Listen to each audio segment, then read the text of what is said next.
الحمد للہ وکفا وسلام علی عبادہ الذین اصطفی اما بعد اعوذ باللہ من الشیطان الرجیم بسم اللہ الرحمن الرحیم ولا تحسبن الذین قتلوا فی سبیل اللہ امواتا بل احیاء عند ربہم یرزقون صدق اللہ مولانا العظیم۔ ان لوگوں کو جو اللہ کے رستے میں مارے گئے مردہ گمان نہ کرو، بلکہ وہ اپنے رب کے ہاں زندہ ہیں، رزق دیے جاتے ہیں۔ برادران اسلام، معزز سامعین حضرات، السلام علیکم ورحمۃ اللہ وبرکاتہ۔ میں آج کے مختصر بیان میں اس عظیم نامور شہید کا تذکرہ کروں گا کہ جس کی شہادت کا خون اسلام کے گلشن کو ہرا بھرا کر گیا اور مسلمان رہتی دنیا تک اس عظیم فرزند اسلام کو خراج تحسین پیش کرتے رہے۔ یوں تو تاریخ اسلام میں ہزاروں شہدائے اسلام کا تذکرہ موجود ہے، لیکن جس شہید کو دربار رسالت سے تمام شہیدوں کا سردار اور صدر قرار دیا گیا، وہ سید الشہداء سیدنا حضرت امیر حمزہ رضی اللہ تعالی عنہ کی ذات گرامی۔ آپ جنگ احد کے موقع پر شہید ہوئے اور جس بے دردی اور بے رحمی سے آپ کو شہید کیا گیا، اس کے تصور سے بھی رونگٹے کھڑے ہو جاتے ہیں۔ انسان کو قتل کرنے کے بعد چھوڑ دیا جاتا ہے، لیکن آپ کی لاش کو بھی معاف نہیں کیا گیا۔ جسم کے ٹکڑے ٹکڑے کیے گئے، کان کاٹے گئے، زبان کاٹی گئی، ہاتھ کاٹے گئے، دانت توڑے گئے۔ اسی پر بس نہیں بلکہ پیٹ چاک کر کے کلیجہ نکال کر چبایا، یہاں تک کہ آپ پہچانے نہیں جاتے تھے۔ رسول اللہ صلی اللہ علیہ وسلم نے اپنے محبوب چچا کو اس حالت میں دیکھا تو آپ کے آنکھوں سے آنسو جاری ہو گئے۔ کچھ دیر خاموش روتے رہے، اس کے بعد فرمایا کہ اے میرے چچا، جہاں تک مجھے معلوم ہے تم بڑے مخیر اور صلہ رحمی کرنے والے تھے۔ اگر مجھے پھوپھی صفیہ کے حزن و ملال کا ڈر نہ ہوتا تو میں تجھے اسی حالت میں چھوڑ دیتا کہ پرندے اور درندے تمہاری لاش کو کھاتے اور قیامت کے دن ان کے جسموں سے تمہارے اعضاء نکل کر تمہاری شہادت کی گواہی دیتے۔ پھر وہیں کھڑے کھڑے فرمایا کہ اگر اللہ نے مجھے کسی دن ان کفار پر غلبہ عطا کیا تو تمہارے ایک کے بدلے میں 70 کافروں کو مسلح کروں۔ لیکن مسلح کہتے ہیں شکل بگاڑنے، لیکن مسلح کرنے کو حرام کر دیا گیا، اور اللہ تبارک و تعالی نے وہی نازل کی، وَإِنْ عَاقَبْتُمْ فَعَاقِبُوا بِمِثْلِ مَا عُوقِبْتُمْ بِهِ وَلَئِنْ صَبَرْتُمْ لَهُوَ خَيْرٌ لِّلصَّابِرِينَ وَاصْبِرْ وَمَا صَبْرُكَ إِلَّا بِاللَّهِ وَلَا تَحْزَنْ عَلَيْهِمْ۔ اگر تم بدلہ لو تو اتنا ہی بدلہ لو جتنا تمہیں تکلیف دی گئی، اور اگر صبر کر لو تو یہ صبر کرنے والوں کے لیے بہتر۔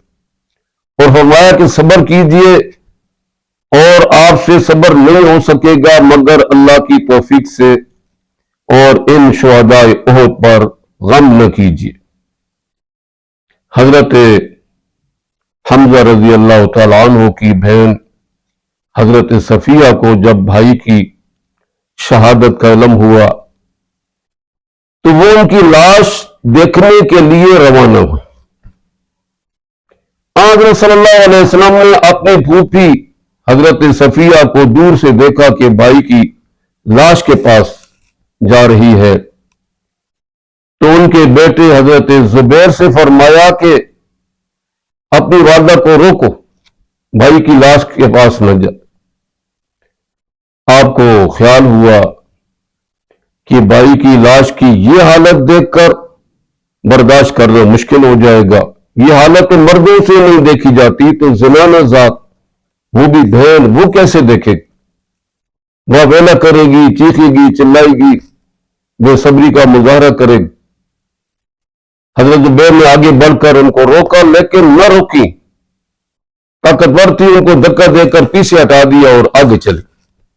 لیکن جب حضرت زبیر نے کہا کہ اما جان، رسول اللہ صلی اللہ علیہ وسلم کا ارشاد ہے، تو پھر کیا مجال کہ ایک قدم بھی آگے رکھ، اسی جگہ کھڑی ہو۔ پھر فرمایا کہ جا کر حضور صلی اللہ علیہ وسلم سے عرض کرو کہ صفیہ اپنے بھائی کی لاش دے کر بے صبری کا مظاہرہ نہیں کرے گی، بلکہ جو اللہ اور اس کے رسول کا حکم ہوگا اسی پر کاربند ہو، اس لیے اسے اپنے بھائی کی لاش دیکھنے کی اجازت دی جائے۔ جب رسول اللہ صلی اللہ علیہ وسلم نے ان کے اس عزم اور استقلال کو دیکھا تو اجازت دی، وہ آگے بڑھی، بھائی کی لاش دیکھی، انا للہ و انا الیہ راجعون پڑھا اور واپس آ گئے۔ وہ وحشی جس نے اس بے دردی اور بے رحمی سے آپ کو شہید کیا تھا، غزوہ احد کے بعد مکہ مکرمہ میں مقیم رہا۔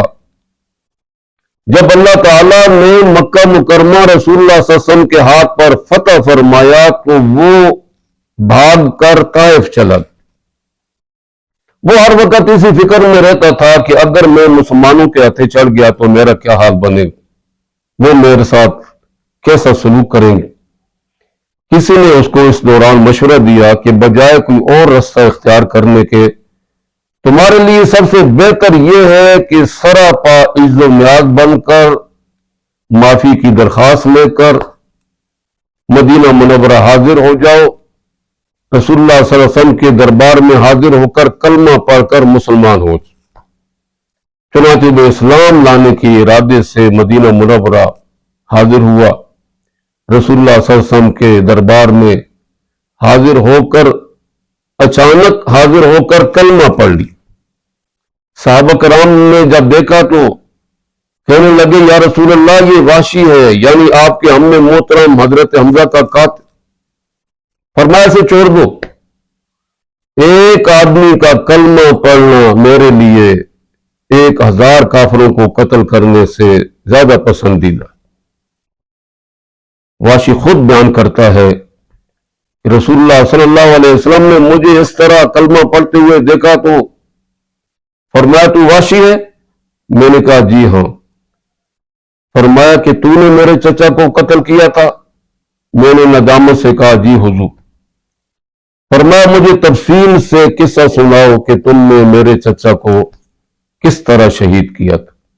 تو میں نے وہ پورا واقعہ بیان کیا تو آپ کی آنکھوں سے آنسو جاری ہو گئے اور فرمایا، ویحک غیبنی فلا ارینک، افسوس ہے تجھ پر، چلا جا یہاں سے، آئندہ میں تجھے نہ دیکھ۔ اس سے معلوم ہوتا ہے کہ حضور اکرم صلی اللہ علیہ وسلم کو اپنے چچا کی شہادت کا کتنا صدمہ تھا، لیکن یہ آپ کے اخلاق عالیہ تھے کہ آپ نے اس کا اسلام قبول فرمایا، لیکن فرمایا کہ میرے سامنے نہ آیا کرو، اس لیے کہ میں تمہیں دیکھتا ہوں تو مجھے اپنا چچا یاد آ جاتا۔ حضرت باشی بھی ایسے نہیں تھے کہ حضور صلی اللہ علیہ وسلم کو پریشان کرتے۔ فرماتے ہیں کہ اس کے بعد جب بھی دربار رسالت میں حاضری ہوتی، میں آپ کے پس پشت اپنے اوپر چادر اوڑھ کر بیٹھ جاتا تھا اور دل میں یہ تہیہ کر لیا کہ اب کسی کافر کی گردن اتار کر اس قصور کی تلافی کرنے کی کوشش کروں۔ وحشی نے جیسا کہ حضرت حمزہ کو شہید کیا، اسی طرح جھوٹی نبوت کے مدعی مسلمہ کذاب کو قتل بھی اسی وحشی نے کیا۔ مسلمہ کذاب نے حضور صلی اللہ علیہ وسلم کی زندگی میں جھوٹی نبوت کا دعویٰ کیا، حضور صلی اللہ علیہ وسلم کے پاس اپنا قاصد بھیجا۔ رسول اللہ صلی اللہ علیہ وسلم فرمایا کہ اگر کسی قاصد کو قتل کرنا جائز ہوتا تو میں اس کو قتل کرتا۔ پھر فرمایا کہ آپ کے دل میں یہ خواہش رہتی تھی کہ کوئی مرد مومن